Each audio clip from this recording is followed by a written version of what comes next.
First of all, thank you so much for hosting this. It's wonderful when we can get in front of our local residents and talk about what we do and how we make the decisions. So I commend all of you for coming out today and those that may be watching to want to get educated.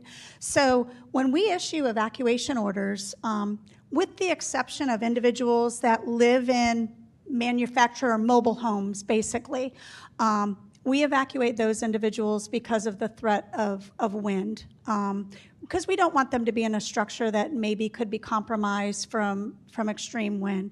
But any other evacuation orders we issue is due typically to our anticipated storm surge inundation, and we work very closely with our partners at the National Hurricane Center and the National Weather Service to determine what that impact is going to be to our community.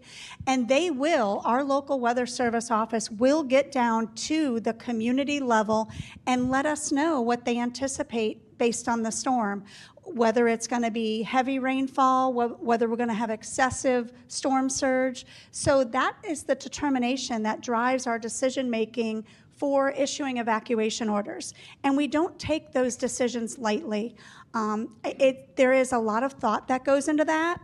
And individuals need to know that we're looking at that information for that particular storm. We're not looking at the 04 and 05 season of what happened. We're not even looking at the last storm. We're looking at the threats and hazards from the current storm that's approaching, and that is what's driving our decision making. And those decisions are difficult because we don't want individuals to have to leave their home if they don't have to.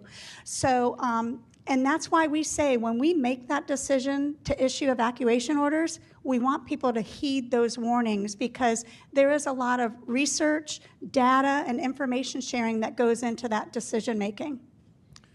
One thing I'll add just from an inland perspective, and of course Mary's been doing this a long time here in Palm Beach, but for those viewers that are all across the state, part of the know your zone, your evacuation zone, and then there's another portion of that is know your home. And it's very, very important for people to understand their home and their community, especially if you're in inland areas. Let's say you're in Orange County, Orlando, Lake County, et cetera. If it floods at your house when it rains, and then you see a storm that's going to come, like a Hurricane Ian that's going to dump 18 inches of rain, you need to, there's no model for that. Right, so if it floods at your home when it rains, and you're going to get 18 inches of that, then you probably need to go ahead and evacuate for the freshwater side of the house. We do a really, really good job on the storm surge modeling, on the evacuation, the traditional evacuation zones across the state of Florida. And I want to reiterate what Mary said. The single decision that a local emergency manager probably just goes over and over and over in their head more than any other decision in a disaster is when to issue the evacuation order.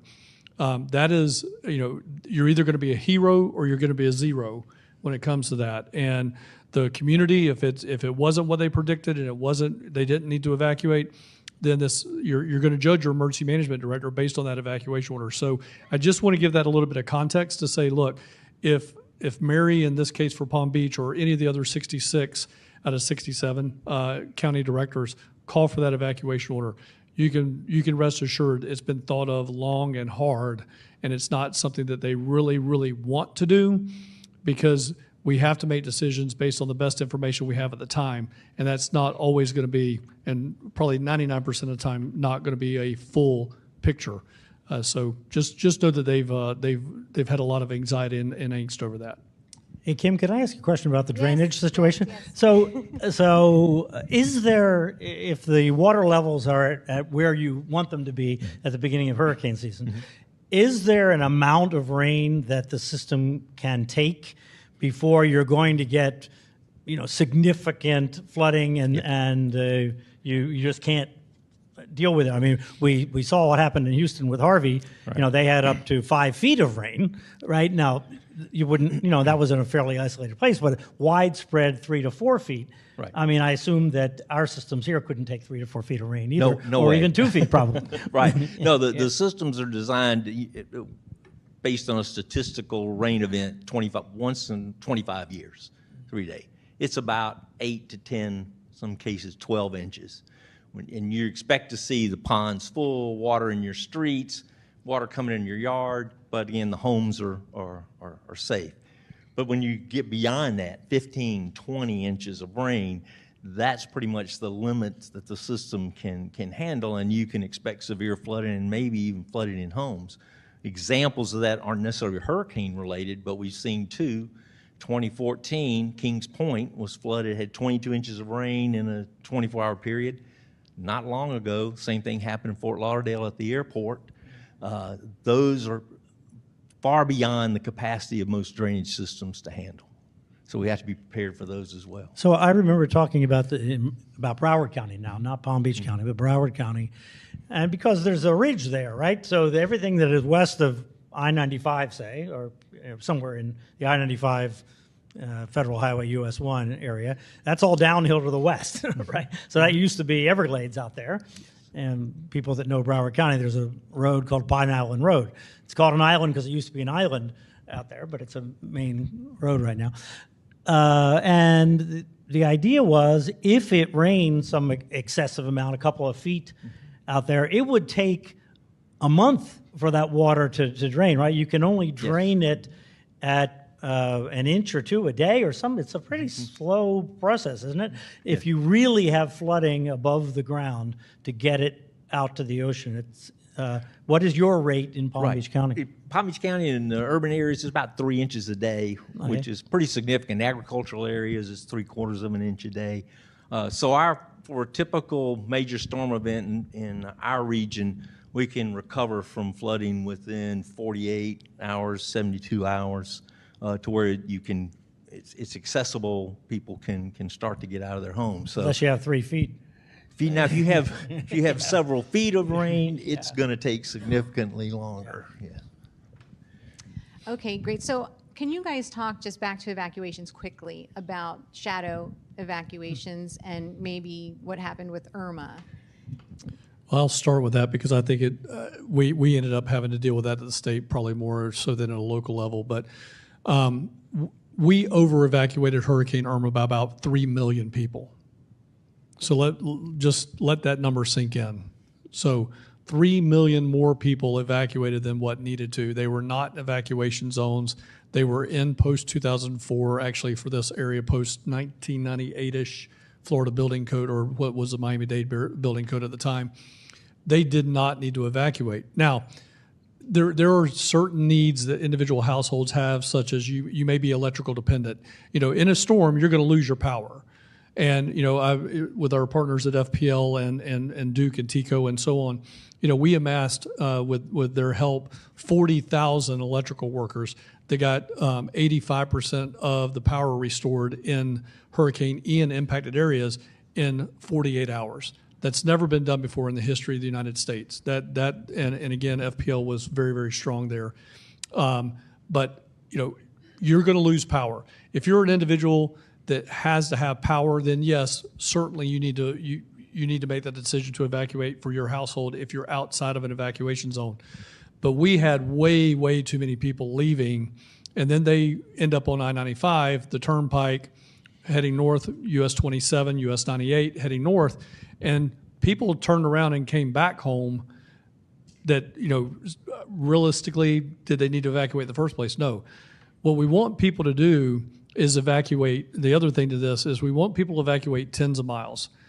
The days, there's a little bit of age up here, except for the ladies, obviously, but I'm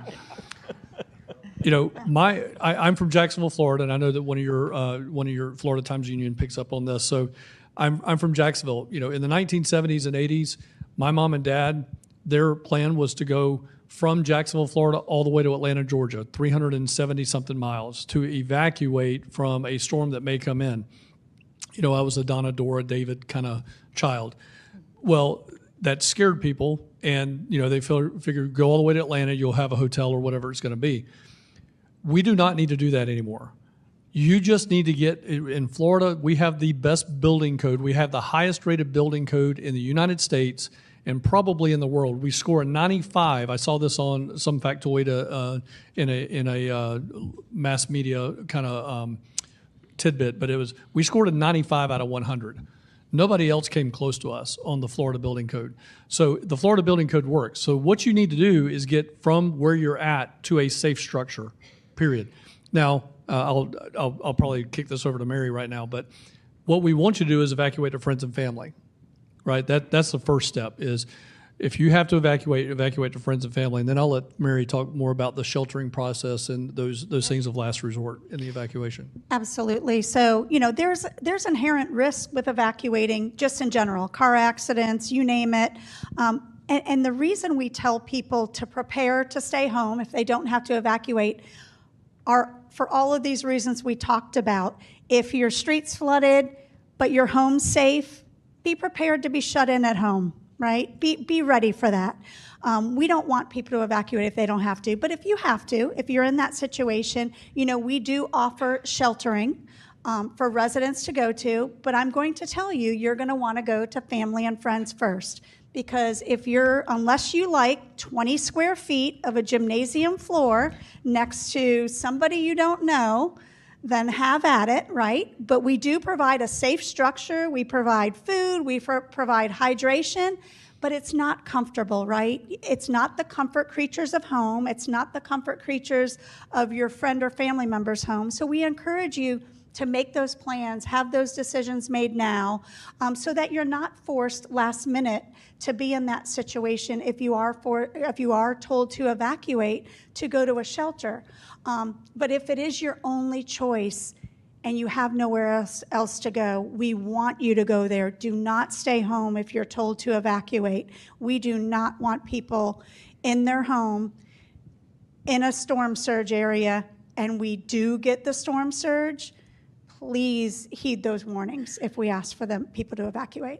Can I talk about storm surge a second? Yes, please. So storm surge is the words are common now, right? We know the words, and because we've seen Hurricane Ian and we see the Gulf in that case that rose up 15 feet and plowed through Fort Myers Beach and essentially destroyed Fort Myers Beach.